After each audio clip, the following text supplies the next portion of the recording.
कहानी राजस्थान के कोटा की है। कोटा एक ऐसा शहर जो कोचिंग हब के लिए जाना जाता है। उसी कोटा के पास एक नौजवान रहता था जिसका नाम था देवा गुर्जर। देवा गुर्जर ठीक ठाक कदकाठी, पशुपालन, जानवरों को पालना और दूध बेचना, ये उसका धंधा था। जिंदगी में सब कुछ ठीक चल रहा था, ये अपना ये काम कर रहा था, दूध भी बेच रहा था। फिर उसकी शादी हो गई। शादी हुई तो उसकी औलादें हुई। अब उसे चाहिए था एक बेटा, लेकिन बेटे की चाहत में एक के बाद एक कई बेटी पैदा हो गई। लेकिन वो उन बेटियों से भी उतना ही प्यार करता था, उसको भेदभाव नहीं था। लेकिन ये था कि ये ख्वाहिश थी कि बेटी है तो एक बेटा भी हो जाए। बेटा हो नहीं रहा था। आखिर में उसने अपनी पहली बीवी की रजामंदी से दूसरी शादी कर ली। हालांकि कुछ लोगों ने इसका विरोध किया, लेकिन फिर भी उसने कर ली। और फिर उसकी मुराद भी पूरी हो गई, उसे बेटा भी हो गया। तो अब 2 बीवियों से उसके 9 बच्चे। लेकिन ये दोनों बीवियों को वो बराबर प्यार करता, दोनों को एक साथ एक ही घर में रखता। करवा चौथ से लेके तीज और बाकी जो त्यौहार होता वो दोनों बीवियां एक साथ धूमधाम से मनाती। और लोग कहते हैं कि कभी दोनों बीवियों में इस बात के लिए लड़ाई नहीं हुई कि वो दोनों सौतन हैं। और वो भी उन दोनों बीवियों को खूब सोशल मीडिया पे भी प्रमोट करता। तो घर के लेवल पे भी जिंदगी ठीक चल रही थी, दाना पानी भी सही चल रहा था, धंधा भी सही चल रहा था। लेकिन फिर इसी दौरान में उसने दूध का धंधा करते करते कुछ जमींदारों और ऊंचे लोगों के संपर्क में आया। फिर इसी दौरान में कुछ, चूंकि दबंग भी था, ठीक ठाक था, फिर कुछ ऐसी डिस्प्यूटेड लैंड के झगड़े में पड़ा, समझौता कराया, दबंगई की। धीरे धीरे बढ़ता गया, उसका असर बढ़ता गया। फिर इसके बाद पैसे आए तो उसने कुछ गाड़ियां खरीदी और Rajasthan atomic power plant RAPP में उसने अपनी कुछ गाड़ियां लगवाई और पैसे आने लगे। जमींदारों का हाथ था, कुछ ताकतवर लोगों का हाथ था। तो अब ये हुआ कि कुछ लड़ाई झगड़े भी सुलटाने लगा। धीरे धीरे अब देवा गुर्जर एक दबंग की शक्ल में वहां लोगों में मशहूर होने लगा। और उसकी मशहूरियत की एक वजह यह भी थी कि वो उन्हीं लोगों को तंग करता जिनसे ज़रूरत होती। वो आस पड़ोस के लोग, आम लोग, उनको छूता भी नहीं और उन्हें तंग भी नहीं करता। तो लोगों को भी लगा कि हमसे इससे क्या लेना देना, और हमें कोई तंग भी नहीं करता। धीरे धीरे उसका कद बढ़ता गया, मशहूर होता गया। इस दौरान में सोशल मीडिया का ज़माना आ गया। 2015 के आसपास उसे भी पता चला कि फेसबुक है, इसके बाद व्हाट्सएप है, फिर इंस्टा है, ट्विटर है। अब धीरे धीरे उसने, हालांकि वो सिर्फ 8वीं पास था, लेकिन उसे सारी जानकारी थी। अब उसने धीरे धीरे अपने आप को सोशल मीडिया में लाना शुरू किया, सोशल मीडिया के हर प्लेटफॉर्म पर। अब उसके बाद अलग अलग फोटो डालने लगा, अपनी गुंडागर्दी की भी, दबंग की भी, जो जो हरकत करता, घोड़ों के साथ, बाकी हथियारों के साथ भी फोटो, दोस्तों के साथ, बीवियों के साथ। और उसके बाद उस सोशल मीडिया पे खुद को वो डॉन देवा गुर्जर लिखता। तो उसकी एक हसरत जो थी वो सोशल मीडिया ने पूरी कर दी, डॉन बनने की। अब जब वो डॉन बनने के इस तरह से डालने लगा सारे सोशल मीडिया पे, तो लोग भी उसे देखने लगे। दिखने में भी ठीक ठाक था। फिर उसके पोज, उसकी तस्वीरें, उसके बाद लोगों के कमेंट्स आने शुरू हुए। धीरे धीरे उसकी मशहूरियत बढ़ी। कहते हैं कि इंस्टाग्राम पे उसके कई लाख फॉलोअर्स हो गए। बाकी फेसबुक पे और जगह तो थे ही थे। अब वो हर छोटी बड़ी चीज़ डालने लगा।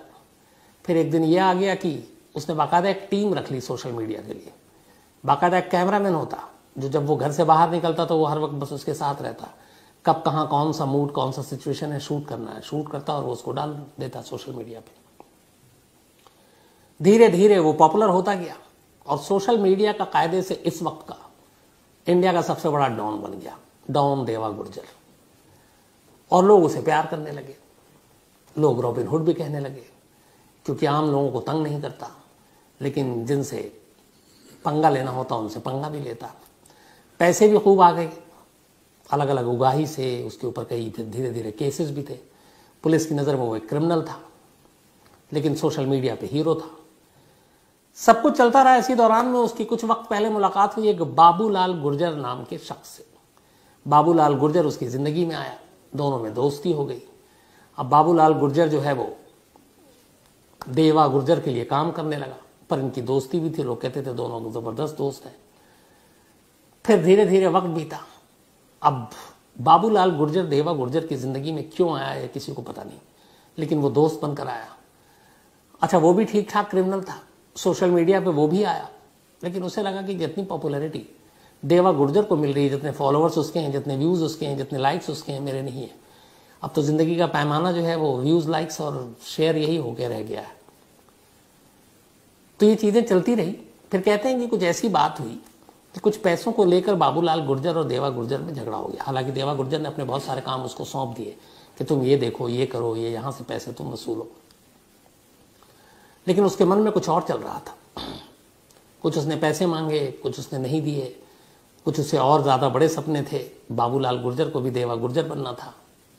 तो ये सारी चीजें चलती रही और डॉन देवा गुर्जर इन चीजों से अनजान अपनी सोशल मीडिया कि उस popularity, views, likes and share में ही मशगूल था। इतने सारे चाहने वाले थे उसके। सब कुछ ठीक ठाक चलता रहा और वो अपने दोस्त जो कि दुश्मन था उसका कायदे से, उसकी सारी सोच से अनजान रहा। तभी 4 अप्रैल की तारीख आती है। इसी 4 अप्रैल, आज से करीब 7 दिन पहले की बात है। एक जगह है कोटा में, देवा रावत भाटा। इसी जगह पे रात को देवा गुर्जर अपनी स्कॉर्पियो कार में जा रहा था। कार अचानक खराब हो गई। इसने गाड़ी रोकी और जो मैकेनिक था उसको बुलाकर बोला कि कार तुम ठीक करके लाओ। और तब तक इसने वहीं जहां कार खराब हुई थी पास में एक सैलून था, उस सैलून में वो शेव बनाने के लिए चला गया, इस बात से अनजान कि कोई उसका पीछा कर रहा है। देवा गुर्जर पिछले कई दिनों से देवा गुर्जर का पीछा कर रहा था बाबूलाल गुर्जर और उसके लोग। जब वो सैलून में शेव करने पहुंचा तभी अचानक 10-12 लोग उस सैलून पर धावा बोल देते हैं, लाठी, डंडे, सरिये, पिस्टल सबके साथ।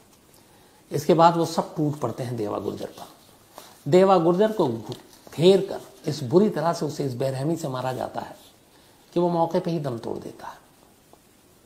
इत्तेफाक से जब ये सब कुछ हो रहा था तब उसी सैलून के बाहर कोई एक शख्स, जिसने देखा कि अचानक ये लोग, इनके तेवर ठीक नहीं है, मिजाज ठीक नहीं है, कुछ होने वाला है, उसने अपने मोबाइल से सारा वीडियो शूट कर लिया और ये सारी चीजें रिकॉर्ड कर ली।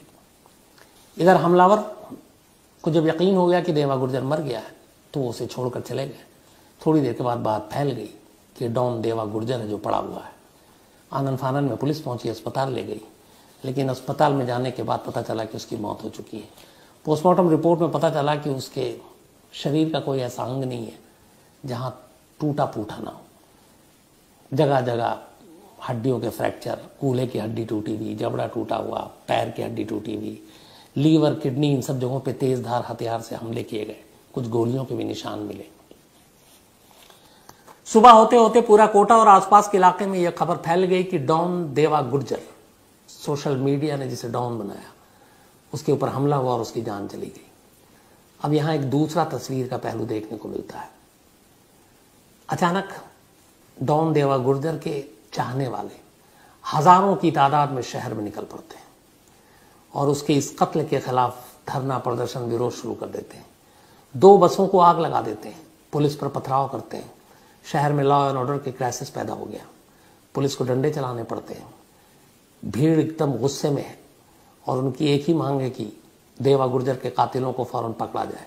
उधर कातिल फरार है। घर वाले भी इधर गुस्से में है। आखिरकार किसी बड़े नेता को बीच में शामिल करती है पुलिस, घर वालों को समझाती है देवा गुर्जर के, और उसके बाद वो लोग अंतिम संस्कार को तैयार होते हैं। और इसके बाद देवा गुर्जर का जब अंतिम संस्कार होता है तो कहते हैं कि हजारों की भीड़ उस अंतिम संस्कार में शामिल थी। तो ये तस्वीर का एक अजीब पहलू है कि पुलिस की नजर में जो हिस्ट्री शीटर डॉन, उसके चाहने वाले इतने, उसके अंतिम संस्कार में इतने लोग शामिल हुए, जिसकी वजह से लोगों ने सड़कों पर धरना प्रदर्शन किया। अब इन चीजों को लेकर फिर कभी बात करेंगे कि कितना सही है, कितना गलत है। लेकिन खैर, इधर सब कुछ हो गया। अब पुलिस के लिए चैलेंज ये कि कातिलों को पकड़े। कातिल हाथ में नहीं आ रहे। इसी दौरान में जिस शख्स ने सैलून के बाहर वो वीडियो शूट किया था, उसने भी सोशल मीडिया पे डाल दिया। अब जब सोशल मीडिया पे वो वीडियो आया तो डॉन गुर्जर के फॉलोवर्स और चाहने वाले वो और भड़क गए। अब पुलिस के सामने भी बड़ी अजीब सिचुएशन, पुलिस को भी ये वीडियो मिला। खैर उस वीडियो से एक फायदा ये हुआ कि कुछ चेहरे पहचान में आए। कोटा के एक इलाके पे छापा मारकर पुलिस ने 5 लोगों को वहां से गिरफ्तार किया, लेकिन असली मास्टरमाइंड उसके हाथ नहीं लगा था, और वो बाबूलाल गुर्जर। उनसे पूछताछ की गई तो पता चला कि बाबूलाल गुर्जर कत्ल के बाद ही राजस्थान छोड़कर एमपी भाग गया। एमपी में एमपी पुलिस से संपर्क किया राजस्थान पुलिस ने अलग अलग जगहों पे। उधर एमपी पुलिस को जब उसकी सूचना दी गई, उन्होंने दबिश दी, तो बाबूलाल गुर्जर को लगा कि यहाँ पे टिकना मुश्किल है। वो वापस भागा, उसे लगा कि कहीं इनकाउंटर या कुछ और ना हो जाए, तो कोटा ही चलो। उसके बाद वो एमपी बॉर्डर से कोटा की तरफ आ रहा था, लेकिन मुखबिर से खबर मिल गई और राजस्थान पुलिस ने उसे बॉर्डर पर ही गिरफ्तार कर लिया। उसके साथ कुल 9 लोगों को गिरफ्तार किया गया। उससे पूरी पूछताछ हुई तो पता चला पैसे के बंटवारे, मांडवाली, उगाही, इन सब चक्करों में बाबूलाल गुर्जर ने डॉन देवा गुर्जर का कत्ल किया था। उन लोगों से पूछताछ चल रही है अभी पुलिस कस्टडी में। इसके बाद उन्हें जुडिशियल कस्टडी में भेजा जाएगा और फिर आगे की कार्रवाई होगी। लेकिन इस पूरी खबर से 2 चीजें हैं। एक ये कि एक शख्स जो पुलिस के रिकॉर्ड में क्रिमिनल है, उस शख्स के लिए शहर में तोड़फोड़ होती है, बसों को आग लगाई जाती है, यहां तक कि पुलिस पे दबाव बनाया जाता है, नेता को बीच बचाव करना पड़ता है, और इतने लोग उसके अंतिम संस्कार में शामिल होते हैं। सोशल मीडिया पर वो एक हीरो के तौर पे खुद को पेश करता है और लाखों लोग उसको फॉलो करते हैं। अब ये सारी चीजें ये इसको आप लोगों को सोचना है कि इस समाज में अगर यही चलता रहा और सोशल मीडिया इसी तरीके से एक विलेन को हीरो और डॉन बनाती रही, तो फिर समाज का क्या होगा। और आजकल का जो नया ट्रेंड है, ये सिर्फ बात अकेले देवा गुर्जर की नहीं है, मैंने पहले भी कई और कहानियां सुनाई। बहुत सारे ऐसे डॉन हैं जो सोशल मीडिया पर अपनी कारस्तानियों को अपलोड करते हैं, कई तो जेल से ही भेजते हैं। जेल में अब कानून भी टूट रहा है कि जेल में मोबाइल कहाँ से, जेल में वो अपने अकाउंट चला रहे हैं, चाहे इंस्टा के हों, चाहे फेसबुक के हों, चाहे व्हाट्सएप के हों। सब ने अपने अपने ब्लॉग बना रखे हैं, पाबंदी से वीडियो अपलोड करते हैं, मारपीट के, छीना झपटी के, धमकी के ऑडियो डालते हैं, वीडियो डालते हैं। इससे उनके रेट बढ़ते हैं। अब सवाल ये है कि ऐसे लोगों को, ऐसी चीज़ों को पुलिस वक्त पे क्यों नहीं रोकती। नफरत फैलाने वाले, हिंसा फैलाने वाले और ऐसे तमाम हम लोग बीजीट में खबर सुनते हैं, उनके अकाउंट्स को हैक किया जाता है या बंद किया जाता है, रोक देती है पुलिस। लेकिन यहाँ जो एक नई पूरी फौज आ रही है सोशल मीडिया के जरिए अपना कद पद और डॉन की हैसियत पाने के लिए, उनको वक्त रहते क्यों नहीं रोका जा रहा। और क्योंकि उनकी वजह से बहुत सारे जो नौजवान हैं वो उसको फॉलो कर रहे हैं और फिर वो उसी के रास्ते आगे चलने की, उसी के कदम पर चलने की कोशिश करते हैं। एक ऐसी और डॉन की, शायद मैं भी नाम भूल रहा हूँ, उसकी एमपी या राजस्थान गया था, उसकी भी कहानी आपको सुनाई। सिर्फ 17-18 साल की उम्र में जब उसकी मौत हुई, तो वो भी इसी तरीके से सोशल मीडिया पे अपनी तस्वीरें डालता था, अपने आप को बहुत बड़ा डॉन बताता था। दिल्ली के ऐसे कई गैंगस्टर हैं। मुझे लगता है कि ऐसे अकाउंट्स को फौरन नज़र में रखनी चाहिए, रोकना चाहिए, ताकि दूसरे इससे कम से कम इंस्पायर ना हो या उससे सबक न ले, नसीहत न ले कि मुझे भी इसी तरह से करूंगा तो फिर मैं भी इतना बड़ा डॉन बन जाऊंगा। तो ये अफसोसनाक है और डॉन देवा गुर्जर की ये पूरी कहानी थी। अब कहानी खत्म करूं उससे पहले वही अपना सिलसिला, आज